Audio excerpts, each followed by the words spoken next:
Ilang linggo bago ang pasukan, matumal pa raw ang bentahan ng school uniforms. Yan ang tinutukan live ni Paul Hernandez ng GMA Regional TV, Balitang Southern Tagalog. Paul? Chris, tama yan. At bukod doon sa mga school supplies na sinisimulan ng bilhin ng ilang mga magulang para sa darating na pasukan ay nandiyan dyan yung mga school uniforms. Kaya naman, minabuti natin kamustahin yung presyo ng ilan sa mga yan. Kabi-kabila ang mga nakadisplay na mga school uniform sa Batangas City Old Public Market. Takbuhan ito ng mga nanay na gustong makamura ng damit pang-eskwela. Depende sa size ng uniforming bibilhin. May blouse na sa halagang 120 pesos hanggang 200 per piraso, gayon din sa polo. 120 pesos hanggang 250 pesos sa shorts. 150 pesos hanggang 250 pesos ang pantalon at palda. May school shoes na rin sa halagang 300 hanggang 450 pesos. Ayon sa ilang nagtitinda, may dagdag sila ng 10 hanggang 20 pesos sa presyo ng mga ito dahil nagmahal din daw ang raw materials. Mahal yung pong bayad sa tahi. Mahal din po ang tela.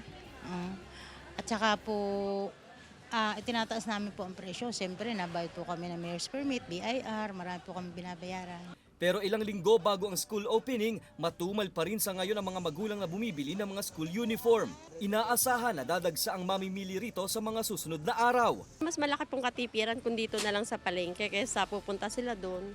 Ang layo-layo po from Batangas to Divisoria, di ba?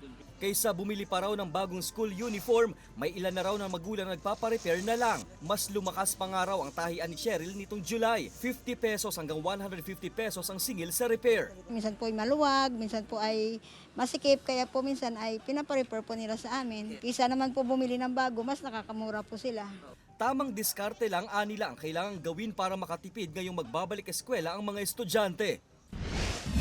Maagang sinimula ng ilang malalaking paaralan sa Naga City ang Nationwide School Maintenance Program o Brigada Eskwela. Katuwang ang iba't ibang stakeholders na bahagi ng paghahanda ng mga paaralan para sa muling pagbubukas ng school year. Siguro natin na malinis, maayos at ligtas para sa mga bata. Isa sa maagang nagsimula ng naturang aktibidad ang Naga Central School 1. Maliban kasi sa paglilinis ng mga silid-aralan, sinimulan na rin nila ang pag-aayos sa iba pang pasilidad. Kasama na rito ang pagtiyak na hindi na gaanong maapektuhan ng paaralan tuwing bumabaha. Nananawagan naman ang mga guro sa mga magulang at iba't ibang grupo na makiisa sa Brigada Eskwela ngayong taon. Chris, kaya naman yung ipinapayo ng ilang negosyante at nagtitinda ay samantalahin na yung maagang pamimili. By 3rd week of August daw ay posibleng buhos na yung mga customers sa pamilihan. Chris. Maraming salamat, Paul Hernandez ng GMA Regional TV, Balitang Southern Tagalog.